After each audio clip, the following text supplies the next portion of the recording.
સુરતમાં કહી શકાય કે સૌથી મોટું જમીનનું કૌભાંડ છે જે સામે આવ્યું છે. સાયલન્ટ ઝોનમાં આશરે 5 લાખ વાર એટલે કે 2500 કરોડની જે જમીન છે જેનું કૌભાંડ સામે આવ્યું છે અને એના બોગસ પ્રોપર્ટી કાર્ડ બનાવી દેવામાં આવ્યા છે. જ્યારે જેમને ફરિયાદ કરી છે તેવા આપણી સાથે આઝાદભાઈ રામોલિયા છે અને તેમના વકીલ છે. તો પહેલાં આપણે આઝાદભાઈ સાથે વાત કરીશું કે શું છે સમગ્ર મામલો અને કઈ રીતનું ફરિયાદ દાખલ કરવામાં આવી છે. જી આઝાદભાઈ, એ જણાવશો શું છે આખી ઘટના અને કઈ રીતની તમારી સાથે છેતરપિંડી? અમારી ડુમ્મસ ગભેર અને વાટામાં ખેતીની જમીન ચાલી આવી છે અને એની અંદર 2021માં બોગસ પ્રોપર્ટી કાર્ડ બન્યા, જેની અમને જાણ 2022માં થઈ. તો સામે અમે લોકોએ કલેક્ટર, પછી મુખ્યમંત્રી અને રેવન્યુ જેટલા ડિપાર્ટમેન્ટ છે ત્યાં અમે લોકોએ અરજી આપી. એ અરજી પછી અમે લોકો ત્યાં પ્રાંતમાં અરજી આપી, પ્રાંતે ઓર્ડર પણ કર્યો. એમાં દસ્તાવેજને ફ્રીઝ કરી દીધા, પ્રોપર્ટી કાર્ડને બધાને ફ્રીઝ કરી દીધા અને ઓર્ડર એવો કર્યો, દરખાસ્ત કરી કે કલેક્ટર સાહેબને કે પ્રોપર્ટી કાર્ડ રદ કરવાના. તમે જ્યારે દસ્તાવેજ કરાવ્યો હતો આઝાદભાઈ, ત્યારે જે જગ્યા હતી તેની કઈ રીતની પરિસ્થિતિ હતી અને તમને ક્યારે ખબર પડી કે તમારી સાથે છેતરપિંડી થઈ છે અને કોણે ખાસ કરીને છેતરપિંડી કરી છે અને શું લાગે છે આ સમગ્ર આખો મામલો કઈ રીતે થયો હોઈ શકે? અમે જ્યારે દસ્તાવેજ કર્યો ત્યારે જગ્યા ખુલ્લી જ હતી અને જ્યારે અમને ખબર પડી 2017માં જ્યારે એમાં બધા કહેવાતા પ્લોટ હોલ્ડરોએ દાવો કર્યો, જેવો દાવો થયો એટલે અમે લોકોએ પોલીસ કમ્પ્લેન કરી 2017માં. 2017માં ખેડૂતે કમ્પ્લેન કરી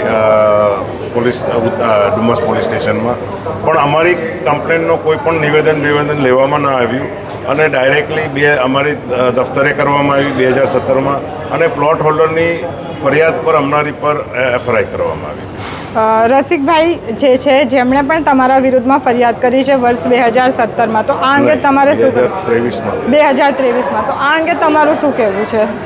એને પણ આ લોકોએ નરેશ નેમચંદ શાહ કરીને જે વ્યક્તિ છે એને હિંમત આપીને હાથો બનાવ્યો અને એ એફઆરઆઈની સામે અમે લોકો પણ ગયા હાઈકોર્ટની અંદર અને હાઈકોર્ટે અમને ડાયરેક્ટલી એમાં આગોતરા આપી દીધા અને એ પણ ઉલ્લેખ કરેલો છે કે 2016માં જે દસ્તાવેજ થયો, ચેકથી પેમેન્ટ થયું છે અને આજ સુધી એણે કોઈ દિવસ અમારી 135Dની જે એન્ટ્રી ચેલેન્જ કરવાની કરી નથી. આજ સુધી કોઈ દિવસ એને અમારો દાવો રદ કરવાની કોઈ પણ સિવિલ દાવો કર્યો નથી અને માર્ચ 2023 સુધી એ અમારી સાથે જ હતા.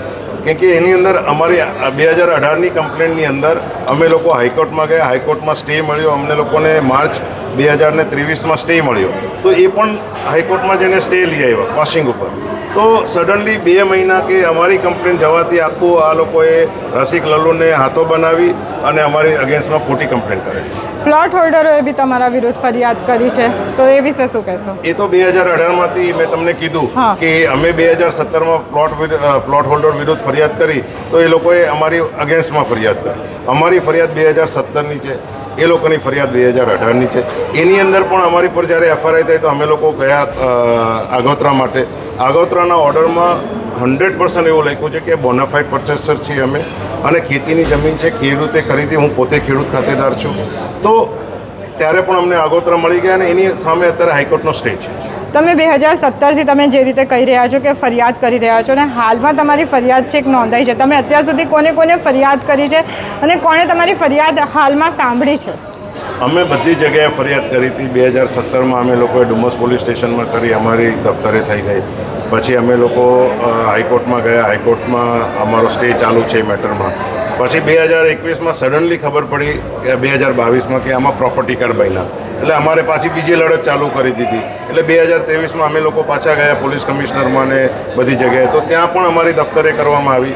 ત્યાર પછી અમારી પર પાછી બીજી એક એફઆરઆઈ કરવામાં આવી અને નવાઈની વાત એ છે કે જે વ્યક્તિ 2018માં આરોપીમાં હતા એ જ વ્યક્તિને એણે કમ્પ્લેનર બનાવ્યા અમારી અગેન્સ્ટમાં અને અમે દસ્તાવેજ કરાવેલા છે, ઓનલાઈન દસ્તાવેજ છે, પોતે હાજર કરીને કરેલા છે, ચેકથી પેમેન્ટ આપેલું છે. તો પણ એ લોકોએ ખોટા એક્સેપ્ટ કરીને અમારી પર એફઆરઆઈ કરાવી અને એ એફઆરઆઈની સામે અમે લોકો હાઈકોર્ટમાં ગયા તો હાઈકોર્ટે પણ એમાં તારણ આપ્યું કે ભાઈ આ ખોટું છે. કે 2016માં દસ્તાવેજ થયા છે, તમે 2023માં આવો છો અને એફઆરઆઈ કરો છો તો આટલા વર્ષ તમે ગયા ક્યાં? તમે કોઈ સિવિલ દાવો કર્યો, તમે તો એ લોકોએ કોઈ પૂર્તતા ન આપી તો અમને હાઈકોર્ટમાં પણ આગોતરા મળી ગઈ.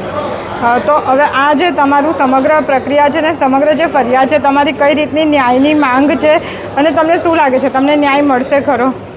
આ ફરિયાદની અંદર અમને લાગે તો ન્યાય મળ્યો છે અત્યારે અને અમને તંત્ર પર વિશ્વાસ છે અને અમને તો મેઇન તો જે આપણા સીએમ છે એમની પર વધારે 100% વિશ્વાસ છે કે અમને ન્યાય અપાવશે.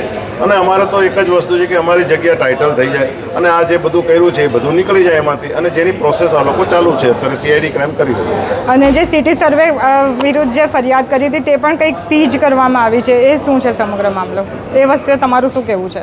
એ સીઝ કરવામાં મતલબ એ તો પ્રોપર્ટી કાર્ડ સીઝ કરવામાં આવ્યો છે. એ તો જ્યારે અમે લોકો પ્રાંતમાં ગયા મિયાણી સાહેબ પાસે, તો એને પહેલાં જ અમારી એપ્લિકેશનમાં લાગ્યું કે આ બધું ખોટું થયું છે, તો એ પ્રોપર્ટી કાર્ડનો દુરુપયોગ ન થાય એ માટે એ લોકો ઇમિડિયેટલી ફ્રીઝ કરી દીધા હતા. અને એ ફ્રીઝ કર્યા પછી પણ હજી પણ ફ્રીઝ જ છે. પણ આજના પેપરમાં જાણવા મળ્યું કે કલેક્ટર સાહેબે 150 કે જેટલા પ્રોપર્ટી કાર્ડ રદ કર્યા છે. તો એનો મતલબ એમ થયો કે પ્રોપર્ટી કાર્ડ ખોટા બનેલા હતા તો જ રદ કરવામાં આવ્યા છે. જી બિલકુલ. તો આ જે સમગ્ર કેસ છે જે લડી રહ્યા છે તે પણ આપણી સાથે છે. જે આપ જણાવશો, ખૂબ મોટી મેટર છે, કહી શકાય કે ગુજરાતમાં સૌથી મોટું જમીનનું કૌભાંડ જે આચરવામાં આવ્યું છે, તો આમાં તમે કઈ રીતનું તમારી લડત રહેશે? ગુજરાતમાં સૌથી મોટું કૌભાંડ છે ને આ જમીન સાયલેન્ટ ઝોનની આવેલી છે. સાયલેન્ટ ઝોનમાં અત્યારે ખૂબ જ ભાવ ચાલી રહ્યા છે ને વર્ષોથી બચાવવા માટે સમૃદ્ધિ કોર્પોરેશન આ જમીન પછાડી લાગી રહેલું છે. હાલમાં પણ આ સીઆઈડી ક્રાઇમ બ્રાન્ચે જે કાર્યવાહી કરી છે, ખૂબ જ સરળ કાર્યવાહી કરી છે ને એના આધારે આગળની કાર્યવાહી ચાલી રહી છે. કોને કોને અત્યાર સુધી તમે ફરિયાદ કરી છે અને તમને શું લાગે છે કે આમાં તમારું કઈ રીતનો ન્યાય તમને મળશે? અમને જાણ થઈ એટલે તરત અમે ફરિયાદ કરી, પોલીસ કમિશનર સાહેબમાં કરી, સિટી સર્વે સાહેબમાં કરી, નાયબ કલેક્ટર પ્રાંત સાહેબમાં કરી, કલેક્ટર સાહેબમાં કરી. કલેક્ટર સાહેબે ત્યાર પછી પ્રાંત સાહેબને આદેશ કર્યા. આદેશ પ્રમાણે નાયબ પ્રાંત સાહેબે જે પ્રોપર્ટી કાર્ડ બનેલા છે બધા ફ્રીઝ કરવાની કાર્યવાહી કરી ને ત્યાર પછી એને રદ કરવાની કાર્યવાહી કરવા માટેની કલેક્ટર સાહેબની કોઈ કાર્યવાહી નહીં, એટલે અમે લોકોએ ઇકો સેલમાં ફરિયાદ કરીને ફરિયાદ પછી દફતરે કરવામાં આવી હતી.